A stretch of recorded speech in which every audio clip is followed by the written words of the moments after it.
Hello and welcome to the third and the Don Football Show. I am Joe. With me is Cecil, as always, here to talk about Week 15 of the NFL season, preview Week 16 of the NFL season. Cecil, how are you doing? I'm good, man. Had a nice bet in that Eagles Seahawks game cash.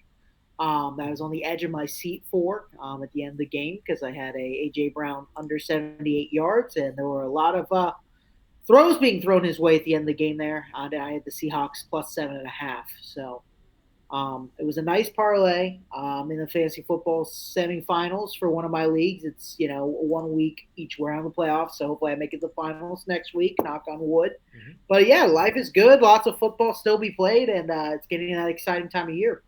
That's right. We have Festivus this weekend. It's gonna be some Festivus miracles going on with some NFL games. It's a good sports weekend. We have college football bowl games. We have Festivus. We have NFL games. Obviously, Christmas Day is NBA thing. I'm not the biggest NBA guy, Cease, but it's just good to have all these sports on during the day to occupy our time because no one even works anymore anyway. People just watch stuff on their phones or at work, working from home sometimes. It's a nice time to be around. Let's get started with a recap of last week, Cease, and boy, did we have a big one on last Thursday. We had the Raiders killing the Chargers 63-21. Easton Stick started at quarterback for the Chargers. I think they quickly found out that, well, he wasn't that terrible, to be honest, but he's not the guy. Keenan Allen was out with this one. This was Brandon Staley losing the team. And if you give up 63 points to this Raiders team, God, are you awful. They fired Brandon Staley. We've talked about him being fired forever. He should have been fired. This is the right move. You could have waited till the end of the year; wouldn't have mattered. This will just give you a leg up on the coaching search, but it doesn't mean anything. The Raiders aren't going to the playoffs, and the Chargers weren't going to do anything without Justin Herbert anyway. So it was the funniest game of all the NFL season. But that's all I got. Yeah, I think I enjoyed Al Michaels and Kirk Herbstreit trying to figure out things to say or to talk about in the game without just getting completely, you know, just just saying the Chargers are terrible. Mm-hmm. My favorite line of the night is when Al Michaels went, "Well, at least it's only a 30-minute plane ride home." That was probably the best line of the night. But yeah, I mean, we talked about it. Brandon Staley. She probably should have been fired weeks ago. Honestly, I'm surprised they let him on the plane after this game. I had a bet with somebody else saying that he won't make it to noon the next day, and he got fired at 12:04. So I lost that one, but that's okay. Hmm. Not sure why it took that long. This should have been kind of a slam dunk decision that night. Not, I don't know why I had to wait till lunchtime. There's nothing to sleep on after that game. It's a pretty clear cut.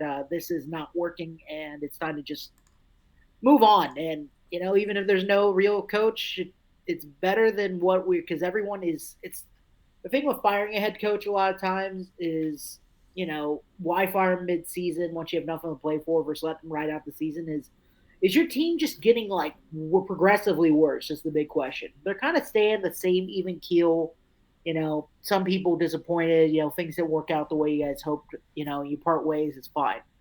But then there's the type where things are getting worse and worse every week, and that's the type you fire. And that's definitely why I'm a Brandon Staley this week. So that's all I have to say on this game. I mean, Raiders go from scoring 0 points to 63. It's very embarrassing for the 5 Los Angeles Chargers fans out there. Yeah, they need to find that super fan they kept on showing in like week 2 or 3 that was going nuts because I would love to see her reaction during this game. It was not a fun one for the Chargers, but see, we're going to talk about the Bengals game next, but it is kind of a fun little experiment. 3 weeks ago, if the Bengals would have started losing games, they'd be like the Chargers right now and have a top 5 pick. They've decided to, Jake Browning's good and they're winning games, so they beat the Vikings 27-24 in overtime. The game starts off really bad. They're down 7-3 at halftime. They're down 17-3 after the end of the third quarter, and they scored 21 points in the fourth quarter. Honestly, came out of nowhere. It felt like Jake Browning just flipped the switch on. T. Higgins had some pretty incredible catches to help him with that, and they come back and win the game. This is one where it was a collapse by the Vikings. Their fourth quarter defense has been really bad for how good their first, second, and third quarter defense is. And the Bengals, I mean, you got your playmakers, you might as well use them. I'm not saying that you could just throw Joe Schmo in there, but you could throw a Jake Browning, who's an okay backup, I think we figured out now, and he can make the most of them.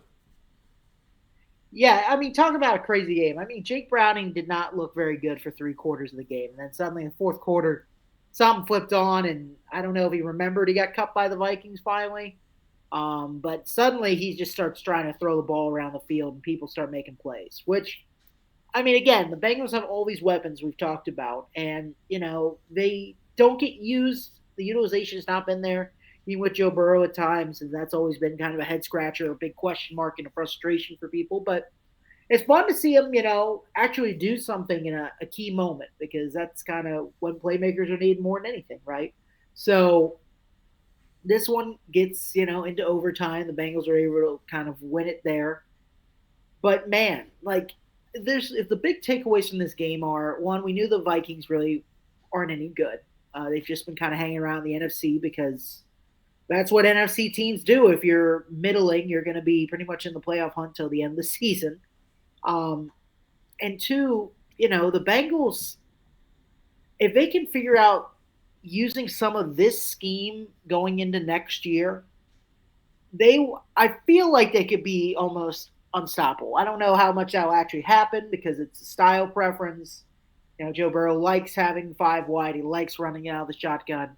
But I mean, you keep putting tape on like this in the offseason, I think the offensive staff and Joe Burrow have to sit there and go, we got to do this because holy shit. Like, we got an offensive line that actually like blocks people now, on pass downs. The quarterback's not really getting sacked that often because teams can't just pin their ears back and start rushing the passer because everybody's in the shotgun or it's always going to be a pass where the ball is held for a while. They're coming out, firing out of their stances, and they're pushing people around, which is what most of these guys, if you look at their profiles from an attributes and talent in the film, a lot of them are really good run blockers. Pass blocking is a little more, it's more elusive. It's harder to pin down necessarily, but I mean, we knew that most of these guys are plus against the run and probably a little worse than against the pass. So I think you give them a little bit more scheme help here, like establishing the run, things we've talked about with the Bengals offense before. Mm-hmm. If you can marry this offensive scheme to what Joe Burrow can do and just get Joe Burrow to commit to it, I mean, we're going to be talking about deep balls all over the place all the time. Because let's be honest, the one thing that's missing from this team right now is Jake Browning really can't hit guys deep. He's missing people. He doesn't see those reads. Again, backup quarterback who has done way more than any of us ever could have hoped for. So I'm not going to knock the guy that much because, again, we're basically playing with house money with this guy, it seems like, every week somehow. But really, if you can get Joe Burrow to have this kind of team around him, and obviously the personnel with sightings, free agency, we're not sure who's going to be on the team next year. But, I mean, again, do this kind of stuff scheme-wise, commit to it, and there's going to be all kinds of things that are going to open up in the passing game for Joe Burrow, and defenses aren't going to be able to just answer it because, they won't be able to hit the run scheme like they do the last couple weeks with Jake Browning because Joe Burrow is going to be in there. They're going to have to respect that. But two, they're going to have to do something to stop this style offense, and that's what's going to open up that deep ball for Joe Burrow. I'm just hoping that this scheme sticks a little bit through the offseason because we've got guys like Cordell Volson, the left guard, who has been much maligned through much of the season, and rightfully so, but suddenly like shows signs of life and things like that. So we've got offensive linemen we left for dead that are suddenly performing at a decent, replacement level, which is crazy. We talk about, 5 weeks ago. So, we'll see what the Bengals offseason holds. We got a, potential playoff run. Are they going to do anything in the playoffs? Probably not. I mean, it's Jake Browning at the end of the day. Then again, I thought, the Colts were better and they couldn't answer, screens and checkdowns by Jake Browning for 4 quarters and got crushed. So, I mean, we'll see what happens. There's 3 games left. We'll see what the matchup's like. And, I mean, at a certain point, when are teams going to stop just kind of phoning it in against Jake Browning?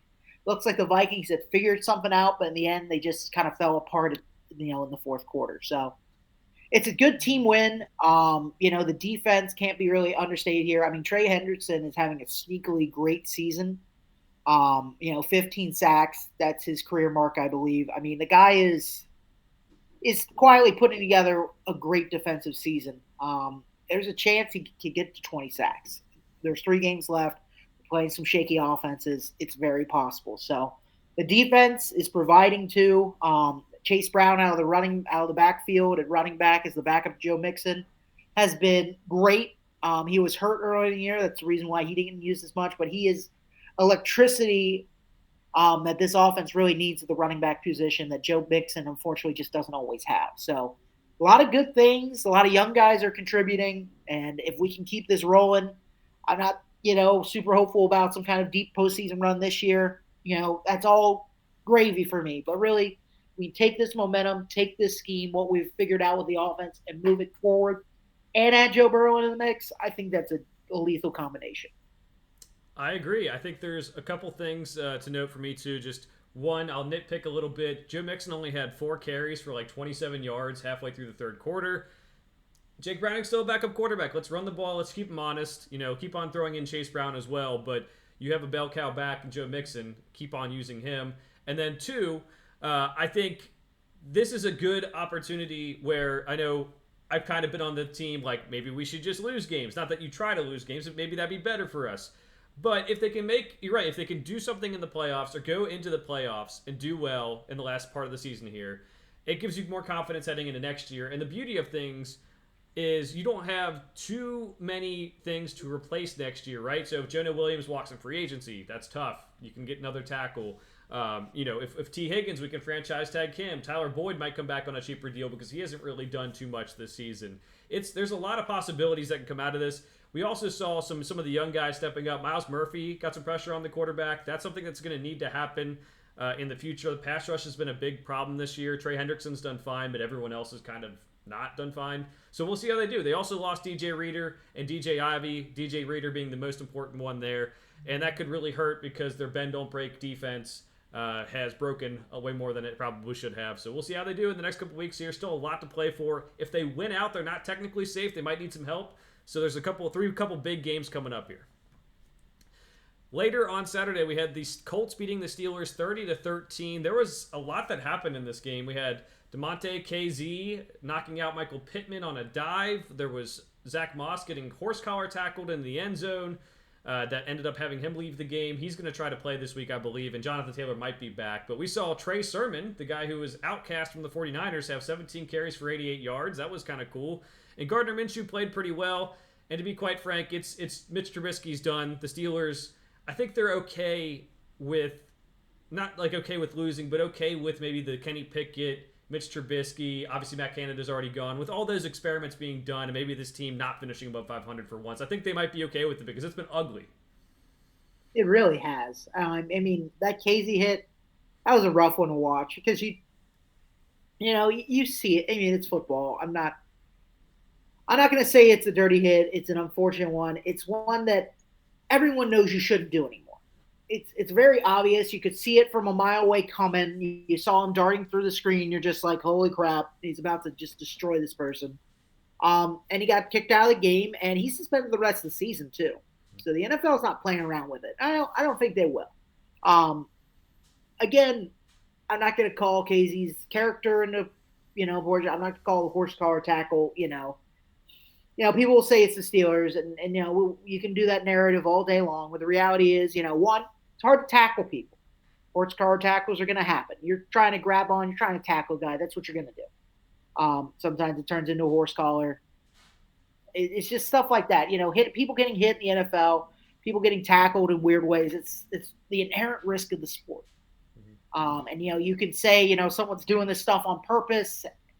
And there's just no real way to factually base that on anything unless you have a bounty gate or something. Someone intentionally is saying things, but most people aren't trying to ruin other people's careers at this point in the NFL. It's kind of evolved beyond that, hopefully. So it sucks. I hope Michael Pittman's okay.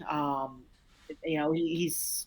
I don't know if he's going to play this week. I don't know what the exact update on the concussion is, but I'm just glad he was able to get up after that because that was a vicious hit. So, yeah, Colts keep firing. Gardner Minshew played well. The Steelers went up early by 2 possessions, and then they just got crushed from then on. Just absolutely just housed. From that point onward, the Steelers had no answers. Their defense looks terrible. If there's one thing you talk about with a Mike Tomlin team and the Steelers in general is, we're going to have a run game and we're going to have a good defense. and they don't have anything right now. I don't really know one thing they do necessarily very well as a team at all. You've got like random Steelers players, which I don't agree with this. You got random Steelers like greats chiming in on like Steelers culture and shit, and I'm just like, what the hell is going on? Like one, they're not 2-10. Like you've got a team that's probably going to finish right around 500. They don't have a quarterback, and they've had a lot of aging people who have either retired or just have lost a step. And that's what happens to teams. Instead of having random people from the 70s, 80s, Ben Roethlisberger, who Mike Tomlin coached, it's just kind of like disrespectful for everyone to just like turn on Mike Tomlin. Um, I get this shit going on with, a lot of the receivers seem to be having some drama and shit like that's going on. But, just because you played for a team 20, 30 years ago doesn't really give you a right to like suddenly just like chime in on everything this team should be doing. Because the reality is there's been a long level of success that Mike Tomlin has had. So, and a lot of these people have played or been around Mike Tomlin. So I think the whole thing's just a little. I don't like the Steelers, but it just seems a little disrespectful to the man who's brought a high level of success to a franchise for a pretty long time. I'm with you. I've seen the talk about firing Mike Tomlin. If you think this is on him, I don't know what you're smoking. I mean, honestly, it's a GM issue, it's a quarterback issue, it's an offensive line issue, it's a taking running back in the first round and he's not very good anymore issue. And Najee Harris, you know, he's. I think Mike Tomlin, in the same way that players go on the field and put their hearts on the line, he's battling his ass off to get this team even close to 500 because they even had Cam Hayward out for a while, and teams were just running the ball down their throat because their run stopper was gone. So, if as a Bengals fan, if you want to go fire Mike Tomlin, you go ahead and do it. We'll welcome that. You go get your next coach. We'll be happy. Just don't get a different quarter. Keep your quarterback though. We'll work with that. But yeah, I'm with you. I think it's a good job by him to even get him to this point. And for the Colts, with everything, it's kind of like I still think about what this offense could be with Anthony Richardson, but also Gardner Minshew's like a solid quarterback who, like, every time he gets a chance, it just seems like it gets taken away from him. And situational football. If you put him on a different team, maybe they're doing even better. You put him on a worse team, like he was with the Jaguars, maybe they're doing worse. It's not always the quarterback position, and that is, I think, something that Gardner Minshew's made apparent this year. The last game on Saturday this week sees the Lions kill the Broncos 42-17. Started off pretty slow, but they scored 21 second quarter points and then did not look good and only really gave up some garbage time points to the Broncos. It was never really that close.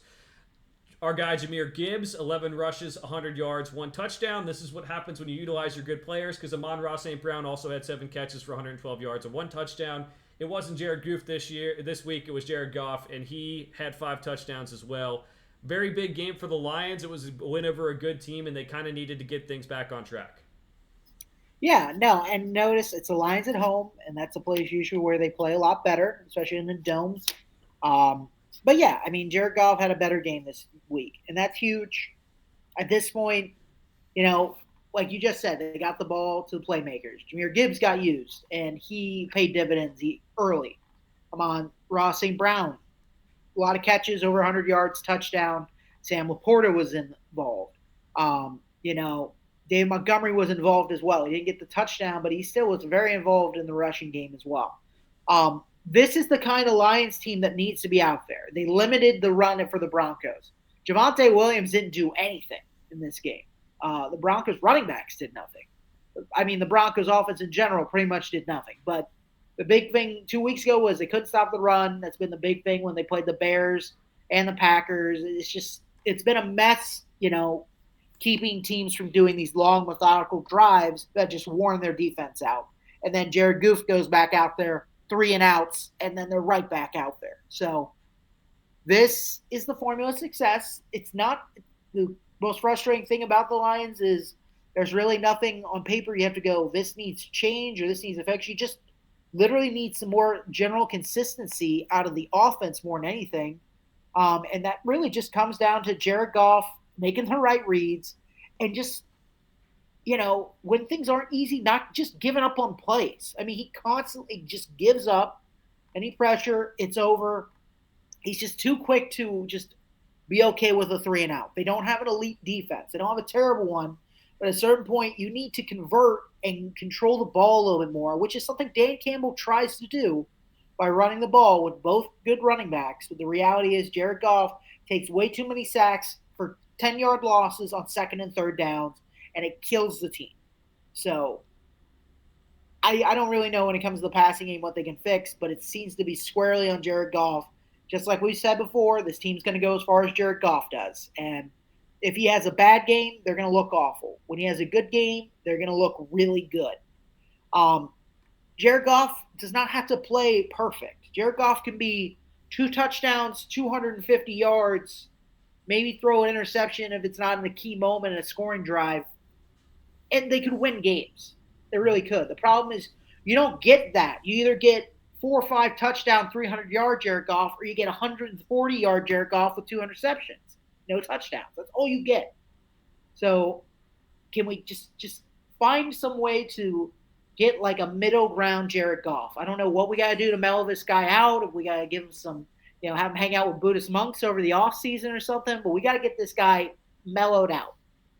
You're right. I think it's so weird that he is, I think, the definition of an average starting quarterback or an above average, maybe, starting quarterback. But some of the highs are really high and some of the lows are really low. You don't usually get that where they end up averaging out to being a middle of the road or just above middle of the road quarterback, maybe not top 10, but right behind it. It's crazy how it works. I think in the right situations, they'll be fine, especially because of the offensive line and the playmakers. But you're right, the defense can't put them in a position where they need to come back from 21 down. The offensive line needs to protect him. It's going to be a team game, and for as well as he looks when he is protected, there are times where he gets pressured and he takes too many sacks or throws too many picks because the rushers are coming right at him. So we'll see what they can do. They if they get a home playoff game, they're 5-2 at home this season. Maybe they can win that one, and maybe surprise people by maybe winning another one too. It's just going to be whether it's good golf or bad golf. On Sunday, we had the Browns beating the Bears 20-17. That gives the Browns 9 wins on the season. They are, I think, a win away from clinching a playoff spot at this rate, depending on tiebreakers, which the last ones I saw, which they always change, but I think it's just basically they have to win almost. Joe Flacco throws for 374 yards, 2 touchdowns, 3 interceptions that people like to forget, but he did show up when they needed him the most. The Bears pretty much had this game one cease. They were up 17-7 and no points were being scored. And then in the fourth quarter, like Luke Getsy just stops running the ball, and it's one of the weirdest things ever. They stopped killing the clock. Justin Fields is getting a lot of hate for this too, but they almost didn't give him a chance to throw the ball to go seal the game away enough times at least where he could have actually done something with it. So again, the Bears, I think management issues have continued. They've been better in the last couple of weeks. Montez Sweat has been good, but they're just not going to get over the top until they figure out how to best utilize Justin Fields and how to best utilize an offensive game plan. Absolutely. I mean, we had people asking us, on Sunday, what's the problem with this Bears team, this Bears offense? And the question is it Justin Fields? And the answer not really, no. I mean, you could fix, what they need to figure out this offseason is if they're going to commit to Justin Fields and build around him, or if they want to trade him for probably a second-round pick and restart the rookie pay scale quarterback clock, assuming you hit on somebody, assuming you have Caleb Williams there or someone of that nature, or Drake May, if you believe in Drake May. But that's a big if, right? That's a big, you roll the dice. Is this guy necessarily going to be better than what Justin Fields has shown? Sure, he will be cheaper for longer, but the reality here is, too, that he needs offensive line help. And, they just need just a better offensive scheme, better play calling, better decision making. I don't know if that's Eberflus's fault. I don't know if he's too involved in trying to play it conservative. That has been a thing that has happened with a lot of defensive head coaches through the years. You look at someone like a Mike Zimmer, and then they transition to O'Connell with Minnesota. And there's just things like that where you question, is this a head coach philosophy problem? Is this just the offensive coordinator calling the wrong plays at the wrong times?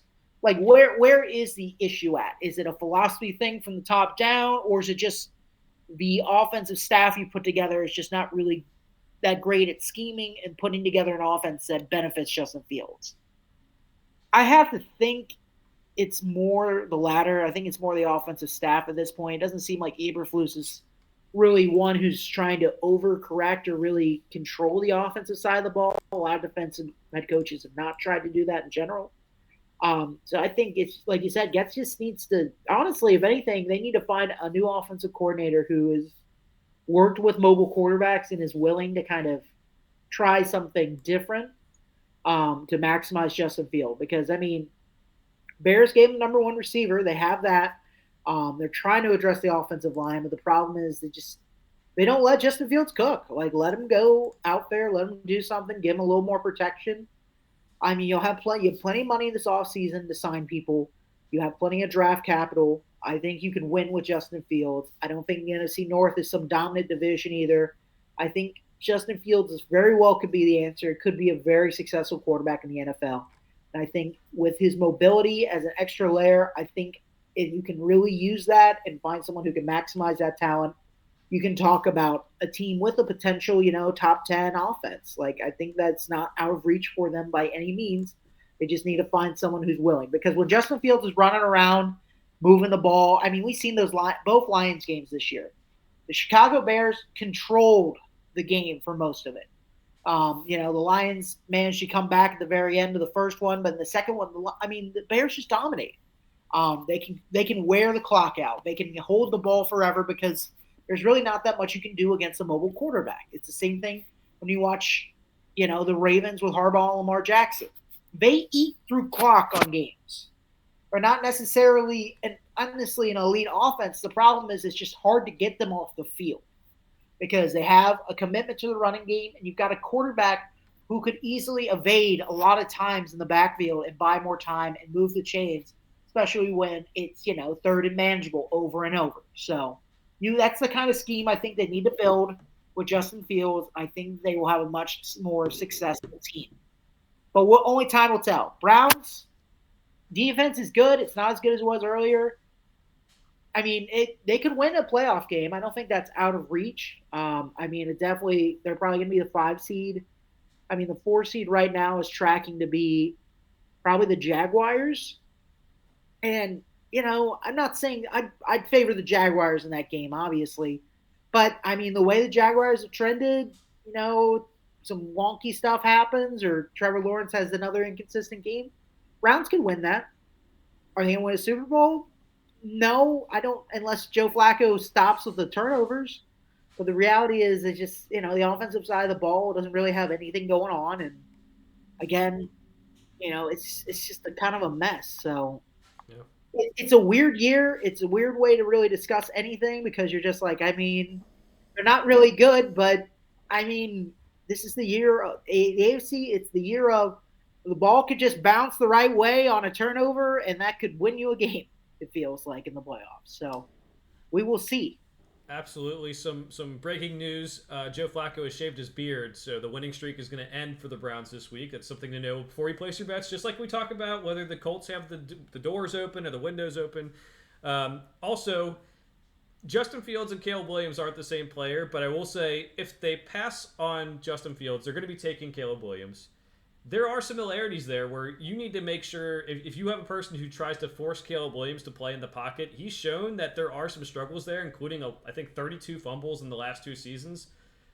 Even if you move on from Justin Fields, you need to find someone who's going to use Caleb Williams' talents as well. It's not like for me, I know lots of people think he's the best quarterback prospect ever. I don't think he's in the same tier as Trevor Lawrence and all them either. Trevor Lawrence, Andrew Luck, Joe Burrow.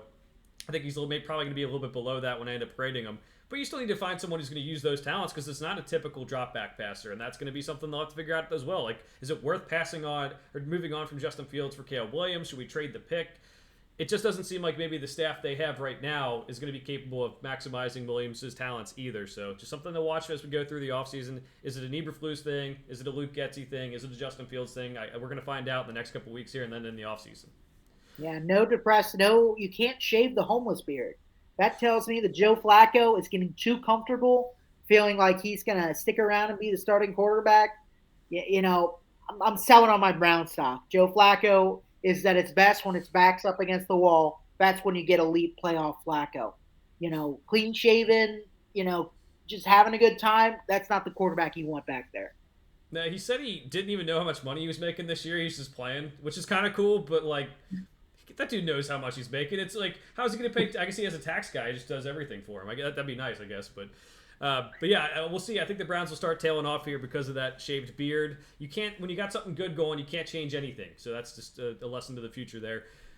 Moving on, we have the quarterback the Browns moved on from and shouldn't have. Baker Mayfield beats the Packers 34-20, 381 yards passing, 4 touchdowns. Now, the Packers defense has had some struggles this year. Joe Barry, the defensive coordinator, has made some mind-boggling decisions.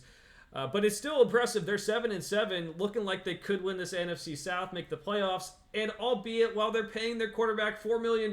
So just a lesson to everyone out there. Maybe if you have Daniel Jones, you don't need to pay him $40 million.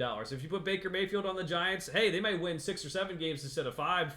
But like it's not always the quarterback, and Baker Mayfield has done a solid job. And I know we talked about it last week, Cease, but every week it's just becoming more and more of a better investment for him.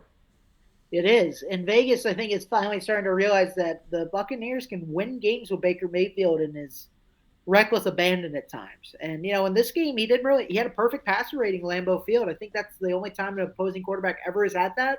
So that's impressive. But yeah, I mean, this is the kind of Baker we see where he's on and he's not turning the ball over. He can look really good. He can throw for a lot of yards and really move an offense along because he is not afraid to toss the ball down the field. That is also where he gets into trouble. But when people are open because the defensive scheme is letting people like Mike Evans just fly past him, that's what's going to happen. I mean, everybody on the Buccaneers offense was getting yards and heaps, and the Packers defense had zero answer to it. So good for Baker Mayfield. This is the biggest, if they make it to the playoffs, I think the Browns fans should feel awful. I think the Browns organization should feel awful. They should feel really stupid because I swear to God, imagine, and I will say this probably for the next 5 years. Imagine what this Browns team could have been like over the next 5 years. You sign Baker Mayfield for $20 to $25 million a year, keep all your draft picks you had to give up, and continue to replace and replenish and pay some other guys you now can't because Deshaun Watson, you are married to him. It's just, they had a good thing going, but, the Browns got cold feet, and now they found someone else that was a shiny new car that, they just said, I'll give you whatever you want, and that's not always the best marriage in the NFL. So God bless the Browns. It's going to be a turbulent divorce probably in about 3 years. But Baker's, moved on, and Baker's having a good time. The one that got away. Well, just even imagine if they had to overpay for Baker and pay him 30 to 35 million. Like that's still so much better than what they got out of Deshaun Watson. It just makes no sense, and they didn't have to give all the picks either. So, the dude played hurt for you. You trashed him. He went to the Panthers. He looked like trash there because it's the Panthers. He goes to the Rams. It looks pretty good. He targets the Bucs himself in free agency and says, hey, I want to play for you guys. The Bucs say, hey, you're going to have to battle with Kyle Trask. Baker says, I don't care. I'll beat that guy out. No problem. He does it. He gets them in playoff contention. Yes, it's an easy division, but they're 7-7, and this is a team that I think a lot of people were thinking like, oh, they might be taking Caleb Williams number 1 overall. This is a great football story.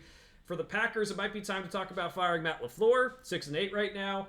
At least Joe Barry, he could be the scapegoat, but if they fire him, I believe that's the 4th coordinator that they have fired in 5 years for the Packers. So at that rate, how many scapegoats do you get? So there's a lot of discussions to be had with the Packers. These last few weeks will help decide it, I think, in terms of their future.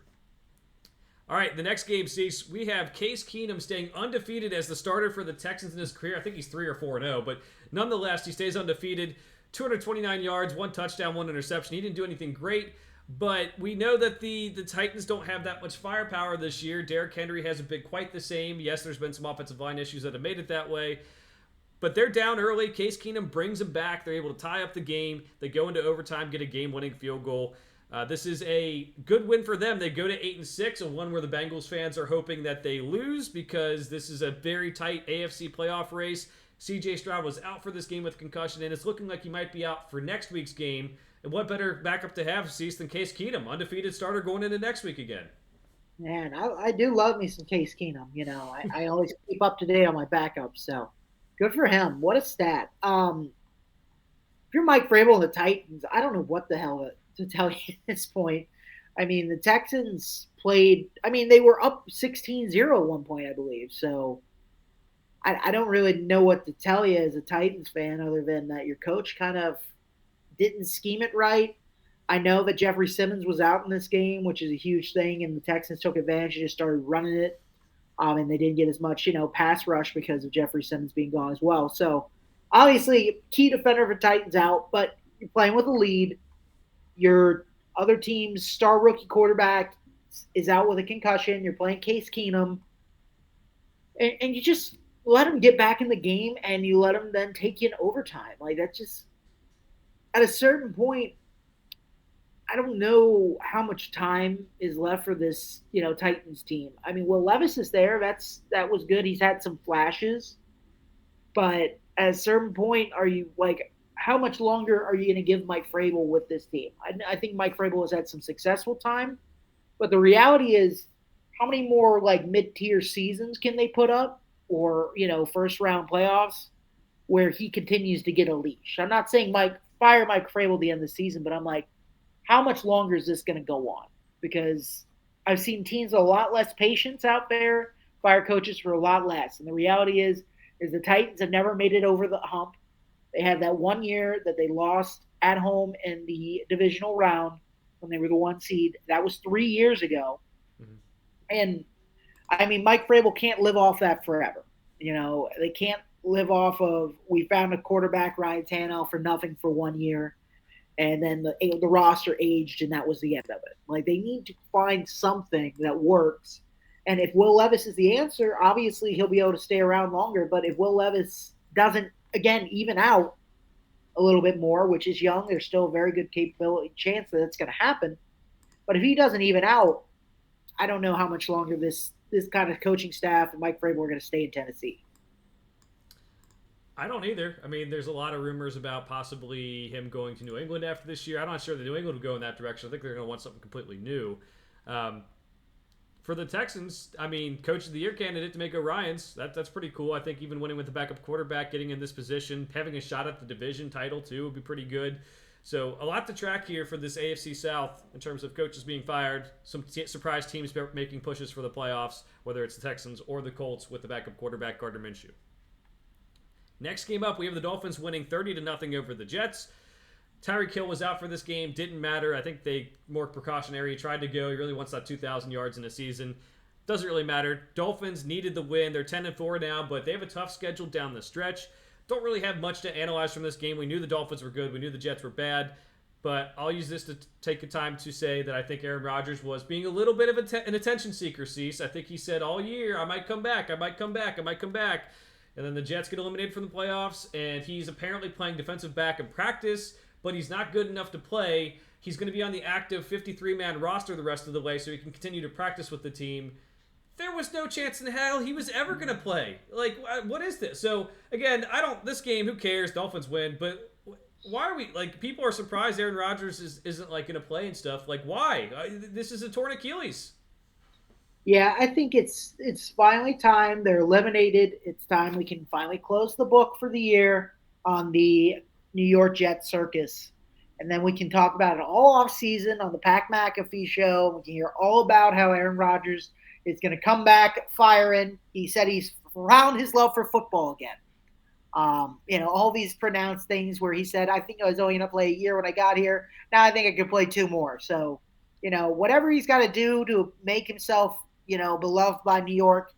At this point, he could just kind of retire, and he might be beloved by them anyway because they're just so high on the Aaron Rodgers train. So yeah, we'll see what happens. I think it's finally it. Aaron Rodgers made the whole team into a circus. Zach Wilson got hurt in this game, which was weird. I don't know if he got hurt or they just pulled him. They said it was hurt, but I'm like, it was kind of a weird one. But Dolphins roll. It was good to see Jalen Waddle, kind of get his share. I know he's been overshadowed by Tyreek Hill, and obviously Tyreek Hill's a top 3 offensive player in the NFL right now. So it's good to see Jalen Waddle get a little time in the sun because that guy is very talented. He was a high drafted prospect, and it's just hard to be the number 2 receiver sometimes on a team like that, and it's good to see him shine when he got the chance. So that's all I got to say about this team. We'll see what the Dolphins do when they're an away team in the playoffs playing someone that is as good as them.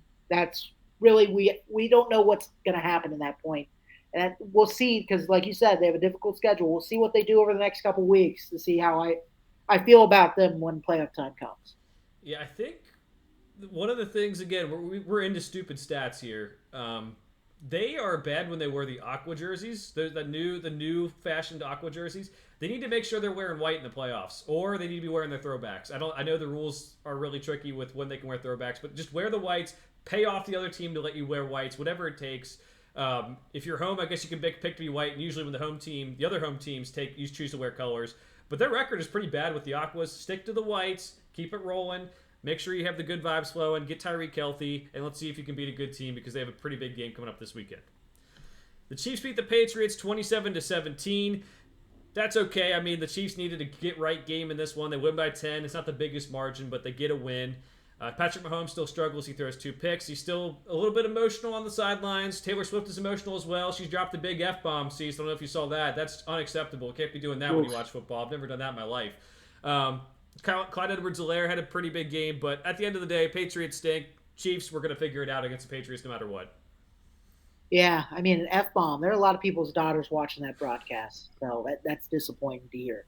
Um, but yeah, I mean, the Chiefs beat one of the worst teams in the NFL by 10 points. Congrats.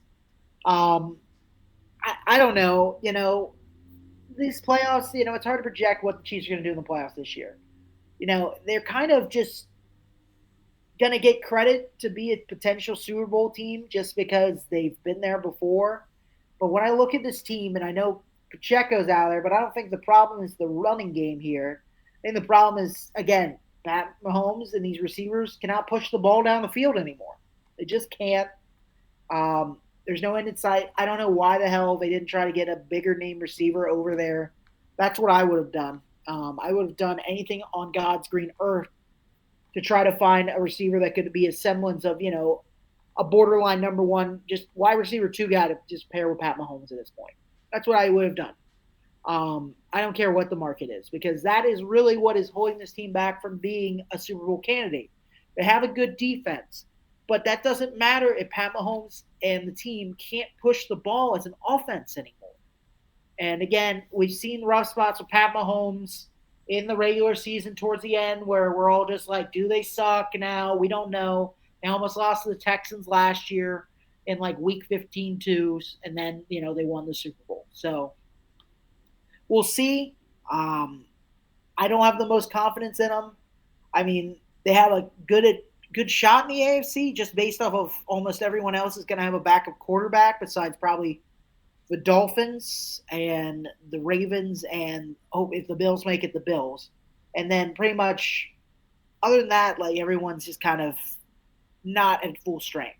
The Chiefs are kind of they've stayed pretty healthy besides Pacheco getting hurt, who's going to be back. They're not in a bad injury situation by any means. They're a healthy team. They're just not doing anything, which is even more concerning. So we'll see what this Chiefs team does. We'll see what they do if they have to go play a playoff game, not in Arrowhead. Pat Mahomes is going to have to do something special this year for them to make it to the Super Bowl. That's all I'm going to say. I would say the same thing, and I'm with you on the trade too. Rashee Rice has been a godsend for them. He's worked out as a mid-round pick. But just imagine this offense with a rookie mid-round pick did not have to be their number one wide receiver behind, obviously, the top target is Travis Kelce. So they could have traded a fifth-round pick and gotten someone like Adam Thielen from the Panthers, right? The Panthers would take a pick, unload the salary, and the Chiefs, I'm assuming the salary works out. I haven't done the math on it, but like that would be a great receiver to have right now. Or even Juju from last year. Like, not the greatest receiver. He's not playing well in New England, but no one is. Like, he at least knows what he's doing. Find someone like that instead of Kadarius Toney, who has drops and is lining up off sides, and Sky Moore, who's been a bust, and Marquez Valdes-Scantling, who's had drops. Like, it's comical how bad this wide receiving core has been besides Rashee Rice. So just anything would have worked, and they could have given up so little to get a good, like a solid wide receiver. Like, heck, even like giving up a 5th-round pick or a 7th-round pick for Randall Cobb from the Jets. I mean, Jesus. Anyone throw them in there, that would be better than what they currently have.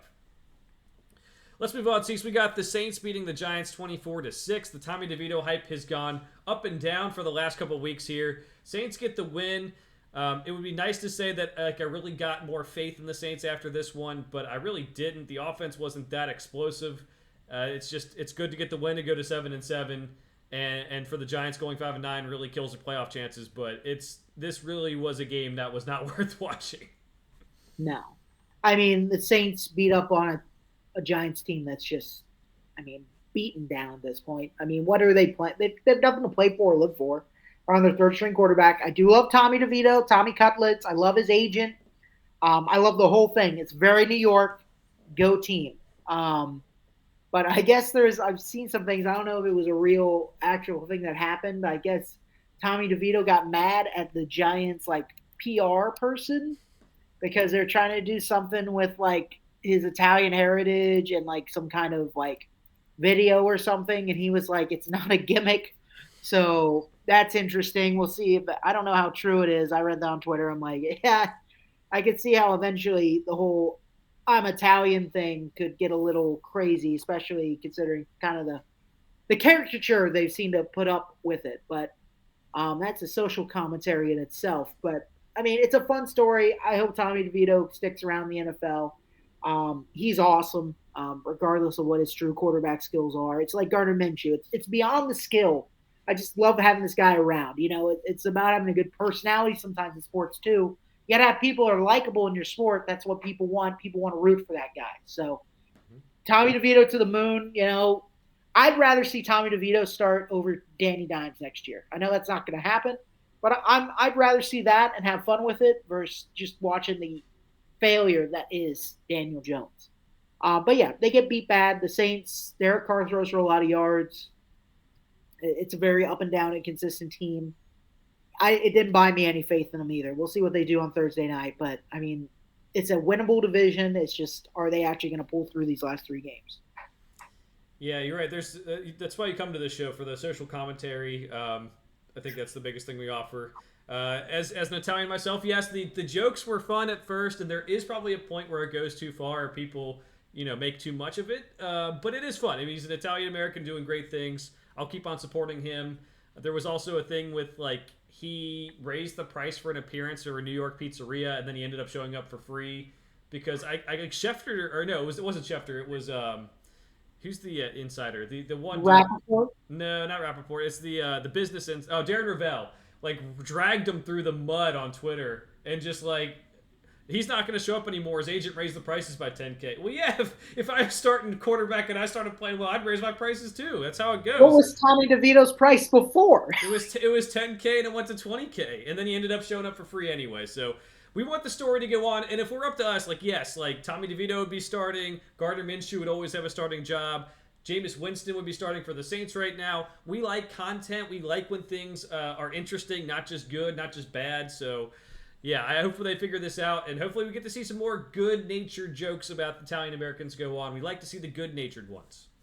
I'd love to see a Tommy DeVito Gardner Minshew crossover, where somehow Gardner Minshew is up on the East Coast and his van he lives in breaks down, and like basically he just knocks on somebody's like apartment door in Brooklyn, and it's Tommy DeVito, and we can make this whole thing happen.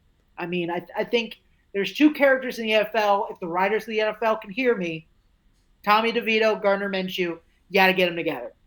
Oh boy, I don't think we've ever seen a movie that featured Italians and a movie that featured someone from the South, other than one, and it was a classic. My Cousin Vinny, baby. My Cousin Vinny, you knew it right away. All right. Oh yeah. There we go. So we need to do that again. Maybe a remake of My Cousin Vinny with Gardner Minshew and Tommy DeVito and Tommy DeVito's agent as his lawyer. That'd be great. So. All right, the Saints win. We'll move on to another barn burner of a game, Cease. Tickets were on sale for 45 cents. It was raining. They claimed that they had like 60,000 fans in attendance, but really they just gave away tickets to charities and still no one showed up. The Panthers beat the Falcons 9-7. It was a rainstorm. The Falcons still don't know how to use their star players. They're now saying that we'll stick with Arthur Smith throughout the rest of the season. That makes sense. Like, why would you fire him now at this point? But like, especially because you're still in play for the playoffs. But at the end of the day, not looking good for him, and fantasy managers everywhere else are rejoicing about this result, even though in the game you probably lost because, like, Bijan didn't have a good game and all their big players didn't have a big game. You're just happy Arthur Smith, a guy who has ignored your favorite players, might be on the chopping block now.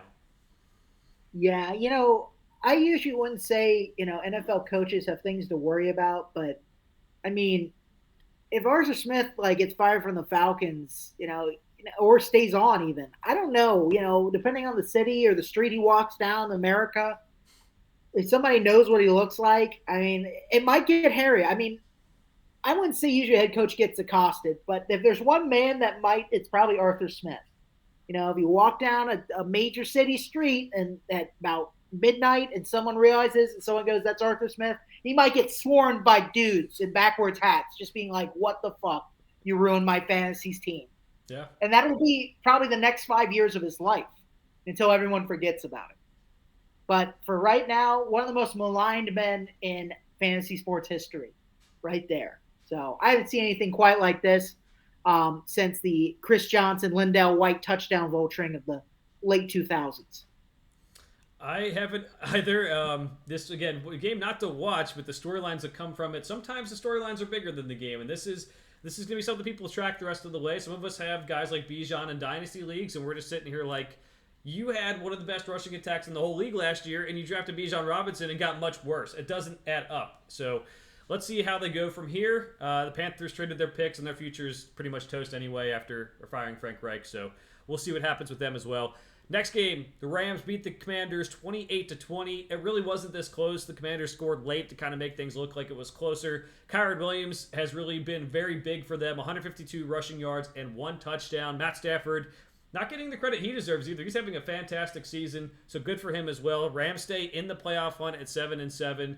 A really good coaching job by Sean McVay. So we've talked about how their roster is made up of a lot of guys who were picked this year, and not with guys who were picked really highly in the draft, but guys who were picked in the mid-rounds, guys like Puka Nacua, guys on the offensive line like Steve Avila.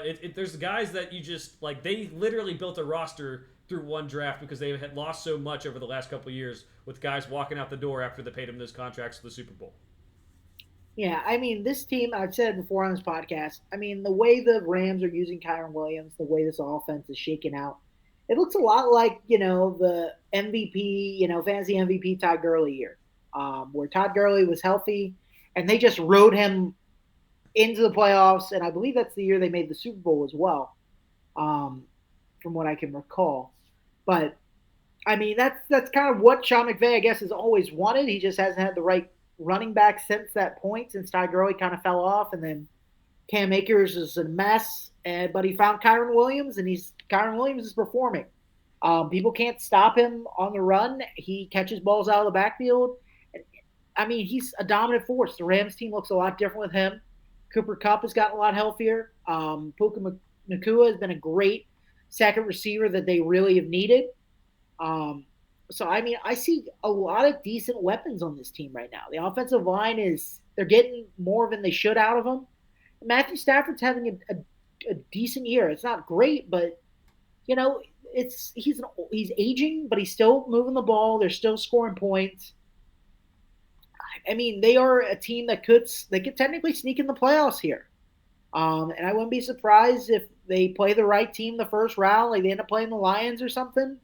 Maybe they pull off an upset. I don't think it goes beyond that, but I mean, I wouldn't sleep on what this Rams team has done. I think they have a chance. They have road in front of them to get a playoff win. I think they could too. It's just they're an up and down team, inconsistent, but when the guys are really clicking, they can beat just about anyone in the league, which is just kind of crazy to think about. Again, with that roster and how its makeup is, they have lost games they probably should have won games they probably should have lost. Just how it goes this year in the NFL. But if they keep that starting quarterback Matt Stafford healthy, they can do a lot of things. I don't have anything to say on this one, Cease. 49ers beat the Cardinals 45-29. They've been on fire since the bye week, killing everyone. This is exactly how we pretty much expected it to go. At least the saying that brought the 49ers to keep the win streak alive. 11-3 overall. And gun to my head, I'm taking 49ers from the Super Bowl. I know I said that 2 weeks ago, but it still stays the same. Yeah, I don't see anyone else playing as well as them. Honestly, Christian McCaffrey, I think, should be MVP, not Brock Purdy. If we're going to talk about a 49ers player that's more important, Brock Purdy's been great, and he's steered the ship, and he's done a lot. But I think a lot of that, and the reason Brock Purdy gets a lot of the opportunities he has, is because Christian McCaffrey is dominating at running back. He's dominating out of the backfield with catches. I mean, the guy is a do-it-all back, and again, I wouldn't say I'd pick Tyreek Hill as my MVP over Christian McCaffrey. But if we're gonna pick somebody on the 49ers, I think it should be him, not Brock Purdy. And you know, I just think that when it comes down to it, losing Christian McCaffrey will be a bigger blow to this team than Brock Purdy is. Yeah, I think if MVP voting was done the right way, positionless, there'd be some defensive guys this year. Myles Garrett, you know, you said Trey Hendrickson. I don't think quite the Bengals have gotten the publicity to get him in the mix, but he's been pretty good. Deron Bland with the pick six record. You know, Trent Williams, left tackle. Can we give a left tackle MVP? It's sometimes we need to do stuff like that because I think Christian McCaffrey deserves maybe some consideration. Tyreek Hill, even though he missed last week, rather than quarterbacks who are not playing well or quarterbacks who are playing well but are like. If you go down the list of players on the 49ers team, sees even at Brock Purdy at his height, he's not a top 7 or so player on the team. When you go Trent Williams, Christian McCaffrey, George Kittle, Debo Samuel, Fred Warner, Nick Bosa, like he's not there. So it's unfortunate. He's playing well. I like him. I think he's done great for Mr. Irrelevant. It'd be cool to see him win the MVP. I just don't think he deserves it. Speaking of quarterbacks who have not played well, Dak Prescott was in the MVP race. He probably took a big hit after this game against the Bills. They lose this one. The Cowboys lose 31-10. 134 yards passing and an interception for Dak. But really, the story of this game was the Bills being able to run the ball. Even their offensive coordinator, Joe Brady, said, yeah, I wasn't planning on running the ball that much, but it was wide open. Now, for the Cowboys, Jonathan Hankins was out for this game. And they also had a stomach bug going around the locker room, and this was a cold, rainy game, so that's not a really good recipe for success. But there's no excuses in the NFL. You got run over. James Cook had 179 yards rushing and 1 touchdown. Just a pathetic performance by the Cowboys, and maybe the Bills are starting to figure some things out. Cease. Yeah, when it comes to the Cowboys, I feel like Michael Corleone and Godfather 3, every time I try to decide maybe the Cowboys aren't bad. Every time I try to get out, they pull me back in, and they have a game like this, and I sit there and I just go, why do I do this? Why do I suddenly I don't know if I have too many friends that are Cowboys fans, or I have this weird self-hatred complex I've developed where I somehow believe in the Cowboys, but they can't play anybody away. It seems like if they're at home in Jerry World, they can win a Super Bowl. If unfortunately it doesn't look like they're going to have any home playoff games unless the wild cards all win out. So it's hard to say that they're going to win because, I mean, Jesus, you just got completely and mercilessly beat down in this game, just like you did against the 49ers, just kind of like you did in Arizona of all places. Like you just kind of got run on and you had no answers and you just looked lifeless out there. I mean, we're talking about a team that the Eagles lost. They could win. They could have won the division if they would have just won this game, or made it close. Show that you exist. James Cook has not done anything as a running back. He's really had not that great of a career so far. He's young, and a lot of that's been Josh Allen trying to throw the ball. But Jesus Christ, stop the run at some point. I felt like I was that meme of Ralph from The Simpsons saying stop, he's already dead at some point, because it was bad. I mean, it was really bad that the Bills coach had to basically be like, I just kept running it because it was just so obvious. It's just like, come on, guys. Like, Dan Quinn, you're one of the best defensive coordinators in the league, and you can't get anybody to get up there and limit the run, like, not once. Josh Allen and the receivers didn't do anything. They didn't have to. I mean, Dak just tanked his own MVP candidacy basically in one game.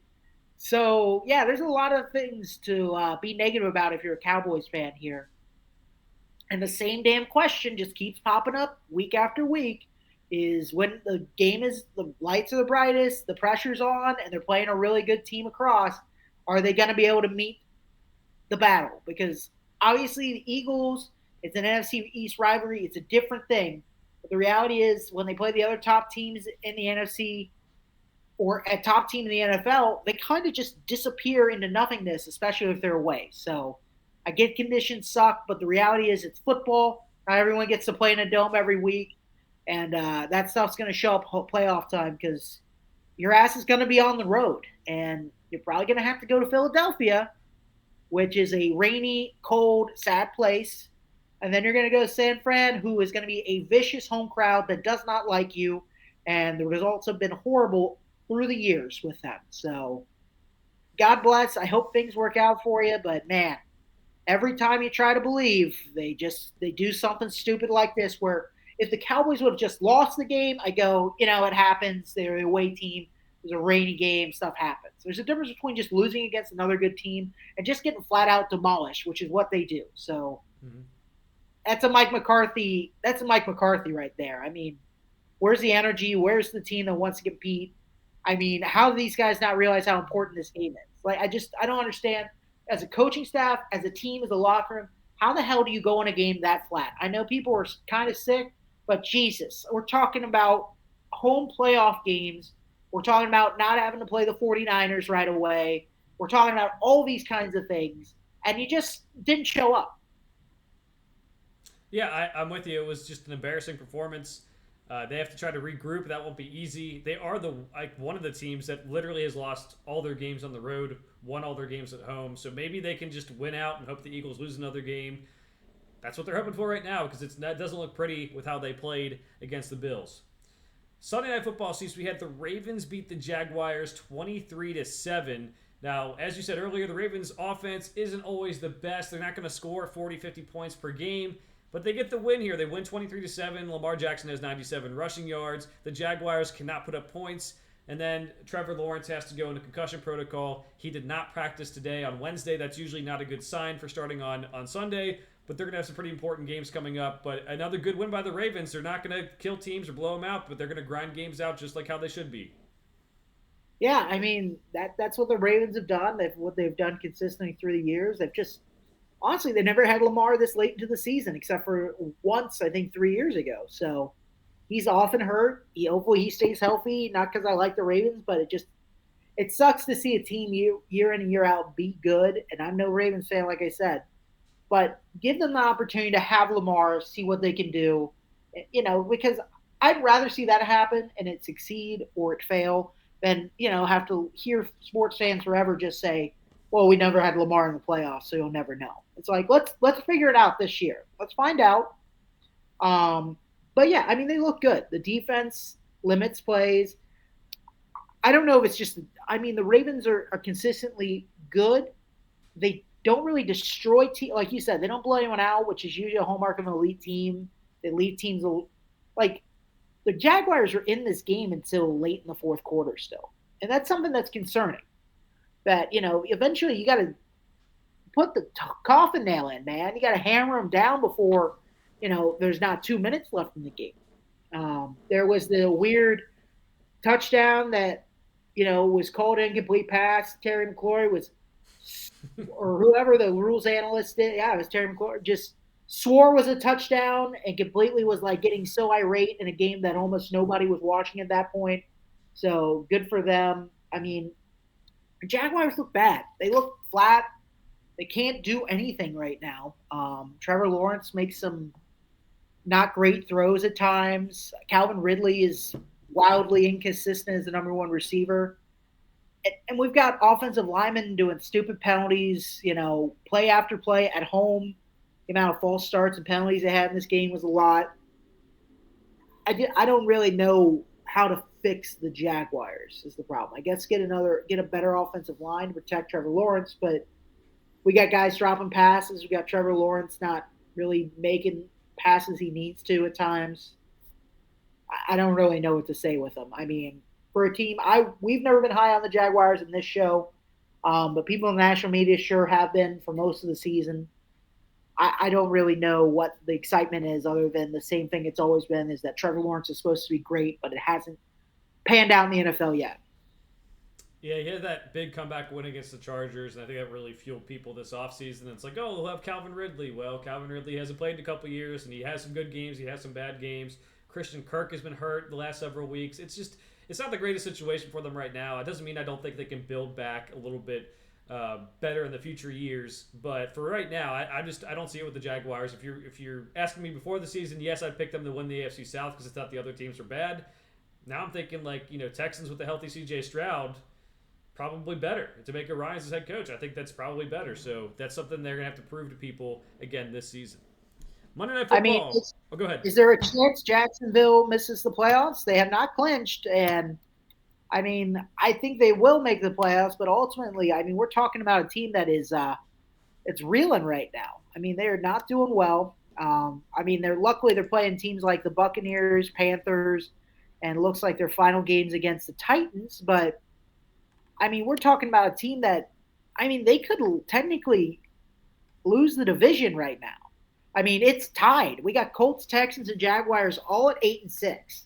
I know the Jaguars have the tiebreakers, I think, over everyone, but Jesus Christ, like we're talking about a team that was vying for the number one seed 3 weeks ago.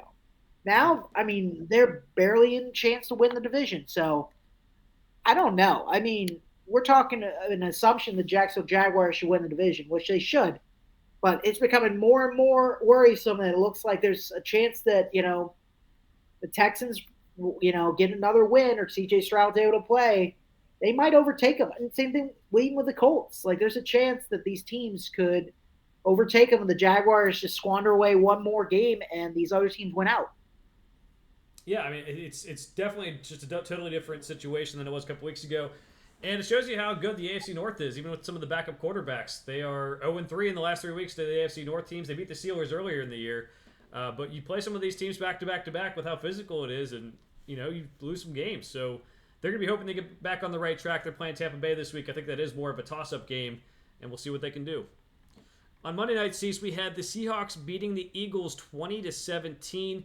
Eagles go up early in this one. We're kind of seeing okay, comments on Twitter and from even the Manning cast saying that what's Drew Lock doing? But they kept on running the ball with Kenneth Walker. They kept on fighting in this game. Eagles still have their issues where they turn over the ball too much, and sometimes their offense stalls. And the Seahawks take advantage. They get the ball back and were able to throw a touchdown pass. Drew Lock is able to throw a touchdown pass to Jackson Smith and Jigba on a nice route down the sideline. They score the game-winning touchdown. He has a nice moment after the game talking about how much, how much it stinks to sit on the bench and how awesome it is to go get your chance and go win a game, which is funny because it's not too different from how Geno Smith acted last year when he got his chance after a long time on the bench. So you saw Geno hyping him up on the sidelines, and it seemed like they have some pretty good chemistry there too. But 7-7 for the Seahawks. Again, staying in the playoffs. Eagles, a team that I do not really fully trust right now. No, it's hard to. Their defense isn't doing anything.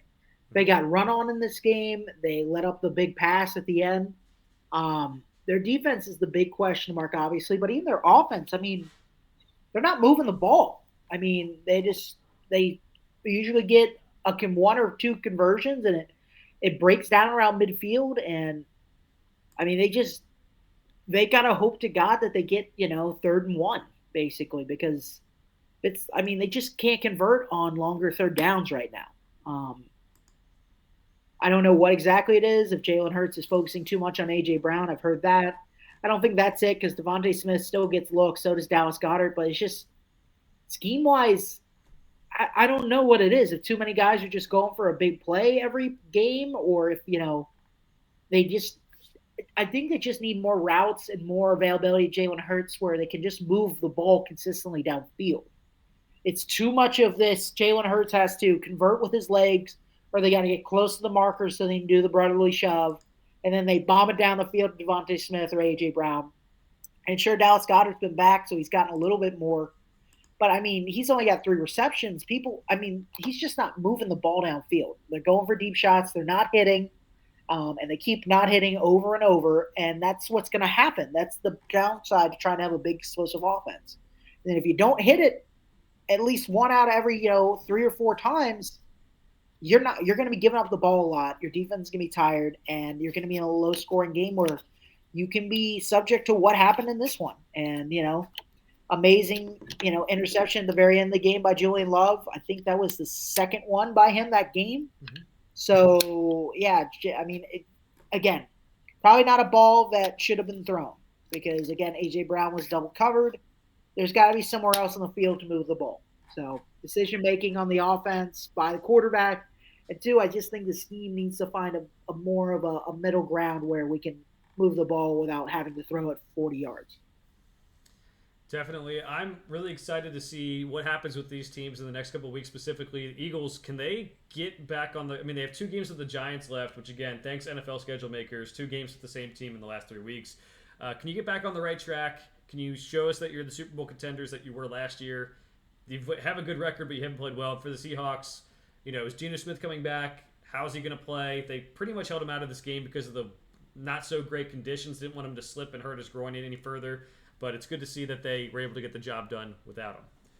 Let's move on to our picks for the week, Cease. Now, it's a weird week with the schedule. We have Festivus, Christmas Eve, and Christmas Day games going all day, so that'll be fun this week. But let's start it off with the Thursday game. We have the Saints at the Rams, and the Rams are favored by 4. Yeah, I'm going to go Rams to win and cover here. I just not see enough consistency out of the Saints. Not that I've necessarily seen that from the Rams as much, but Saints are the away team here. And I just like the trend that the Rams have been on with Kyron Williams getting the ball a lot. Cooper Kupp's coming to his own. Puka Nakua is still there as well as a good secondary option in the passing game. I just think they're clicking in a good way. The defense isn't great, but I think they can do enough to limit this Saints team. And Derek Carr sometimes limits them so much himself that the Rams might not have to even do that much. So it's not a super high spread. I'd like the Rams at home this week to win and cover. I do too. I mean, I'm not buying into the Saints because they beat the Giants. I still think there's massive issues in terms of how this offense runs, and kind of, I think their defense has been put in some bad spots too that just kind of exposed them. But I'll go Rams to win and cover. I've talked about how much I like the roster building they've done just with one draft, and how Kyron Williams being back changes that whole offense. So I'll take the Rams to win and cover. Moving on to Saturday, December 23rd, we have a 4:30 game between the Bengals and Steelers. This one is in Pittsburgh, but the Bengals are favored by 2 points. Yeah, I'm going to go with the Bengals to win and cover. I'm not super jazzed about it, but the reality is, the Steelers are going to be on their third quarterback. So Mason Rudolph is playing, it looks like. So that's a big deal. The Bengals defense should be able to capitalize on that a little bit, even with DJ Reader gone. I could see the running backs of the Steelers maybe getting a little bit more because our big run stuffer is gone. So that's something to look out for if you're somebody looking at some potential prop bets. But the rushing offense for the Steelers is already questionable. It's just, I think the Bengals team we saw 3 weeks ago against the Steelers and the team now are very different because I think Jake Browning is more comfortable with the offense. And the offensive play calling is more comfortable knowing what they can and can't do at this point instead of it just – and I think the team is starting to feel itself a little more because I think, you go into that Steelers game, it's right after, you lose on Thursday night to the Ravens. Joe Burrow is out for the season. I don't know who the hell stays hyped up and elated after that. I mean, I would have felt the same way as a player on that team. That's how I felt as a fan was just the season's over. And, it just – they were in that game till the end. They could have won it. I mean, they had the ball at the end of the game. If they had scored a touchdown, they could have won the game. But, I think this is going to be a different result. I think it'll still be close, but I think Jake Browning's put together enough magic, and I think the Steelers' defense isn't as good as it needs to be. And even without Jamar Chase, I don't know if that's going to be that much of an issue because Jamar Chase really isn't getting used that much in the first place. So we'll see. Can the Steelers stop checkdowns and screens? I don't know if they can, and the Steelers' offense is really bad. So give me the Bengals to win and cover 2 points.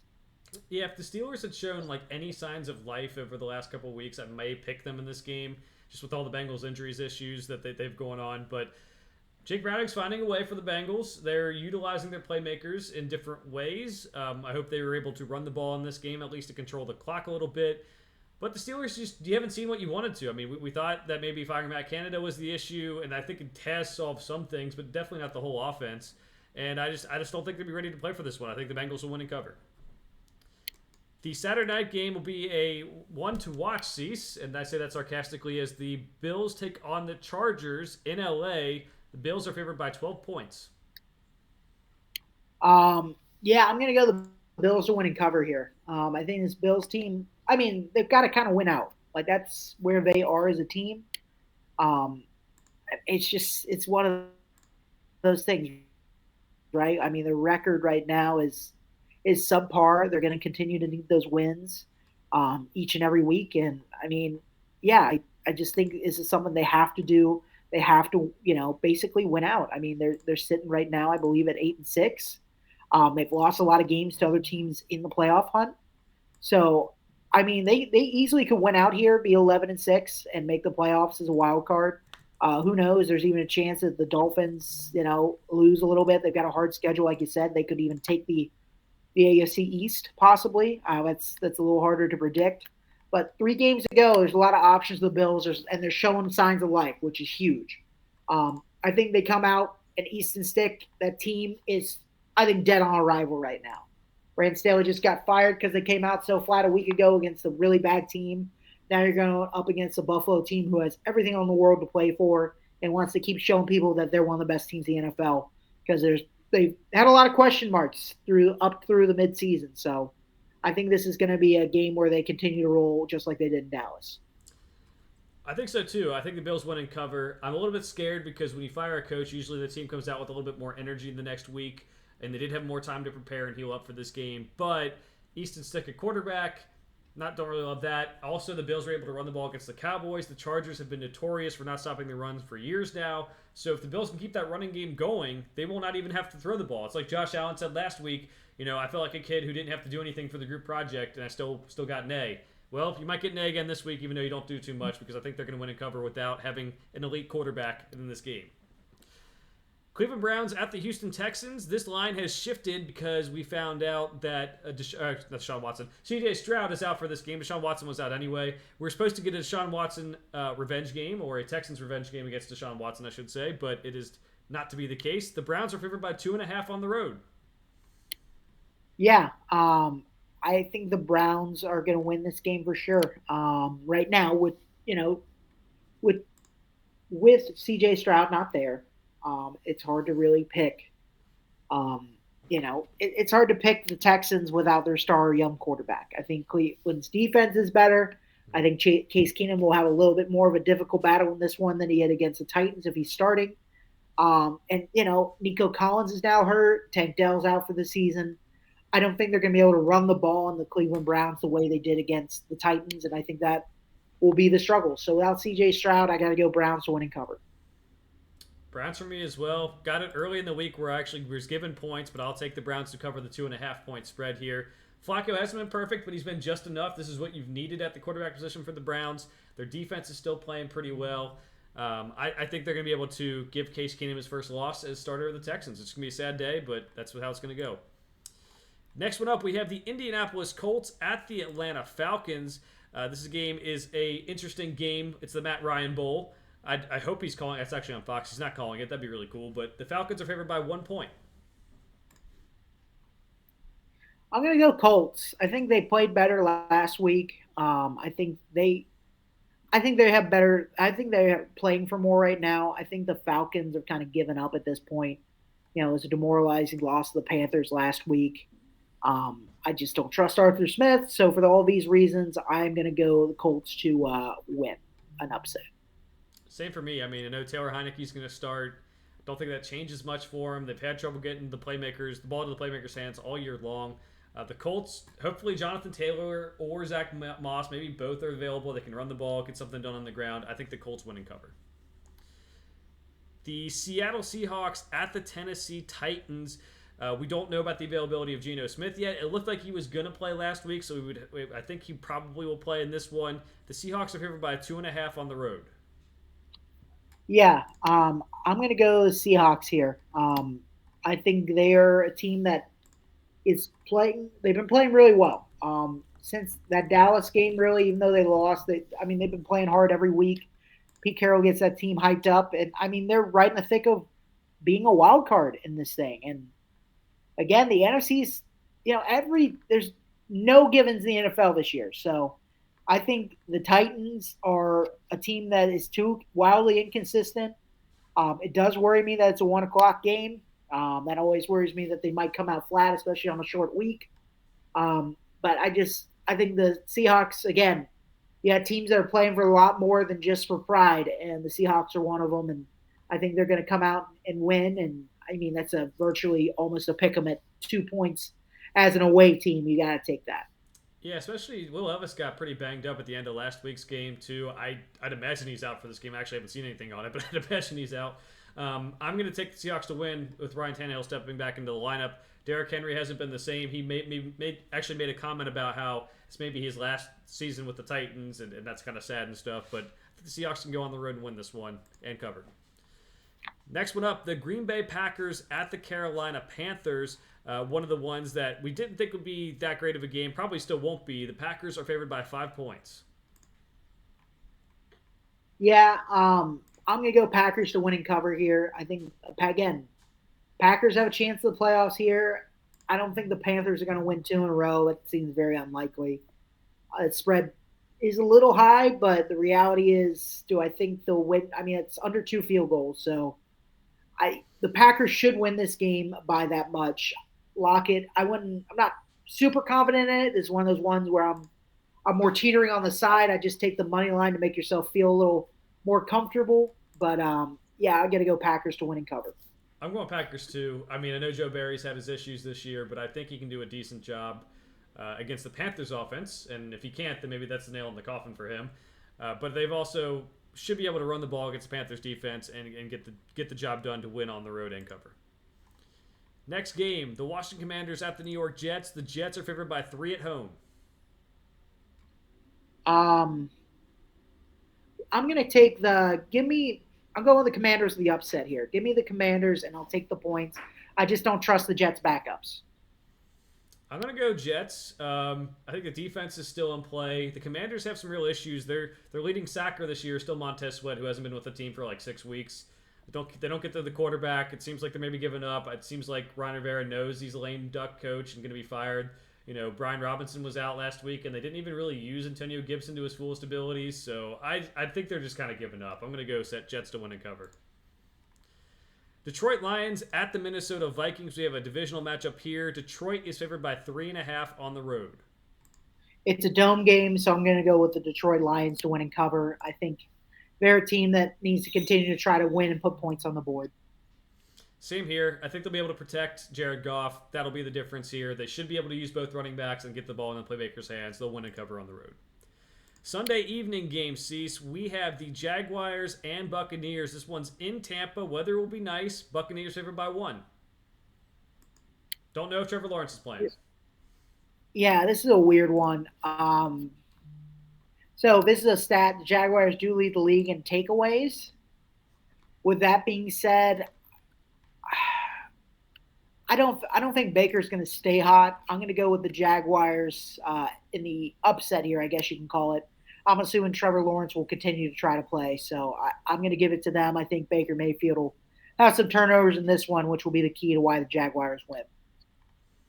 I'm going to Jaguars too. I don't I've been picking the Bucks a lot on this, but I do think the Jaguars have talent. I think they just had a rough stretch against these AFC North teams, like I said, and Trevor Lawrence, I'd assume maybe he doesn't play. CJ Beathard's the backup. He at least has some experience playing in the 49ers a couple years ago.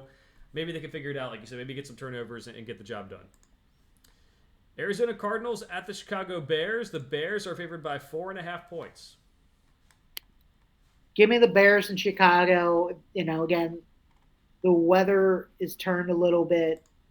4.5 sounds pretty rough, but honestly, when Chicago wins, they usually win by a decent amount. So I'm thinking that trend will continue here. It's a hard place to play in the weather, and I don't think that Arizona team is really going to be ready for it. I'm going Cardinals. I think I'm pulling off the outright upset here. The thing for me is I think the Bears are getting to a point where the offensive dysfunction is going to get to them a little bit. They just clearly just choke away games late in the game. The Cardinals, I think, have still been that team that, with Kyler Murray coming back, has fought and played hard. I think this is one of the ones they're going to want to win. Kyler's going to want to win because the closer you get to the number 1 pick, the easier he becomes to replace. This becomes a nice way to win the game, keep your job. The Bears don't know exactly what they're playing for. The defense has been better. Granted, that's awesome, but I'll take the Cardinals in this one. All right, the Cowboys at the Miami Dolphins. This has been a tale of teams who have been called frauds a lot this year. The Cowboys can't win on the road. The Dolphins can't beat a team with a winning record. The Dolphins are favored by 1.5 at home. I'm going to take the Dolphins to win and cover here in the Fraud Bowl because I think what we saw with the Buffalo Bills, I think, is something the Dolphins could easily duplicate. They've got two really good running backs and a team that has a lot of power run game like that. So I think that's going to be key. I think the Dolphins saw that and are going to try to get going early. And we saw with the Seahawks, the Cowboys secondary is susceptible to a really like deep speed, deep threat like a DK Metcalf, just like Tyreek Hill is. So if Tyreek Hill comes back and he's close to 100%, I think that could be an issue as well. I just, I the Cowboys away from home, I think they're going to come out better than they did last week. But I think those are going to be some keys, and I think it'll stop the Cowboys from pulling out a victory. Yeah, I kind of think that maybe the Cowboys are just too much of a dome or a good weather team because they didn't seem like they like the elements. Luckily, they're playing in Miami this week where it's 76 degrees and probably no rain in sight. I think they're going to win. I think they'll bounce back from this performance. Like I said, they had a stomach bug going on last week. Not an excuse, but maybe they won't have that going on this week. And I think they can take advantage of the Dolphins' offensive line being banged up. Tyreek Hill, we'll see if he plays. We'll see if he's 100%. We know the Dolphins, I think, need to win one more to clinch a playoff spot and get a little bit of help. It's like any number of teams can lose to help them clinch, but they'll be motivated as well. But I think the Cowboys will really want to get back on the right page and get this win. Sunday night, this will be Christmas Eve night. We have the Patriots and the Broncos.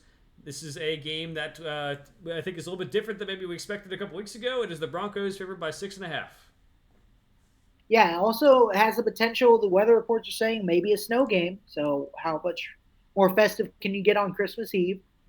But I'm going to go with the Broncos to win, obviously, here. And even if it's a snow game, it's in Mile High, I believe. I'm going to go with the home team here. Again, I don't think. I mean, I'm worried because it is a higher spread, but the Patriots really haven't shown much signs of life besides that Steelers game. So, give me the Broncos at home in this one. Broncos at home to win and cover. Patriots can't get anything going on offense. Their defense is fine, but I think the Broncos can win by at least a touchdown. They'll be able to run the ball and get the job done. All right, now Christmas has 3 games. They've changed the schedule around because it is on a Monday, and the Raiders are playing the Chiefs. Chiefs favored by 10 points. Yeah, give me the Raiders to win it, or not the Bill. Give me the Chiefs to win and cover this game. That Raiders team, I think they scored most of the points they'll score the rest of the season last Thursday. So, yeah, I just don't see this being a necessarily close game. 10 points is kind of high, but I expect the Chiefs defense to keep the Raiders at bay, and I gotta believe that Pat Mahomes and the offense can score enough points to keep this one out of reach for the Raiders. Yeah, I'm going Chiefs to win and cover. I think this is another game to try to get their offense right, to figure things out. That's what you were signing up for against the Raiders. Raiders lucked out by playing the Chargers when they did, and they do have more time to prepare for this game. But at some point, I'm going to trust Andy Reid and Patrick Mahomes to figure this thing out and just put a team away. I think maybe they win this game like 27-10 or something, just to make sure they get the win and put a dominant performance on tape. New York Giants at the Philadelphia Eagles. Again, Christmas Day. Eagles favored by 12 points right now. Yeah, I think the Eagles will win and cover this as well. Again, the Giants are in disarray. I don't think Tommy DeVito is going to have the same super successful game he's been having for a while. I think eventually the Eagles are going to get right, get a little more healthy on defense, and I think they're not going to be able to prevent the big plays that the Eagles are prone to hitting a lot of times as well. So I'll take the Eagles to win and cover here. Yeah, I don't think the Eagles have won a game by double digits. They've obviously lost 3 straight now, so that's a concern for me. They haven't won a game by double digits since they played the Dolphins, and that was way back when now, like week 7, I think, maybe. So I'm going to take the Giants with the points. I'm taking the Eagles to win, but they really do need to start figuring some things out and maybe take Jalen Hurts, maybe get him healthy, take him out of the lineup if you need to. It just doesn't seem like he's 100% right now. At least he's not playing like it.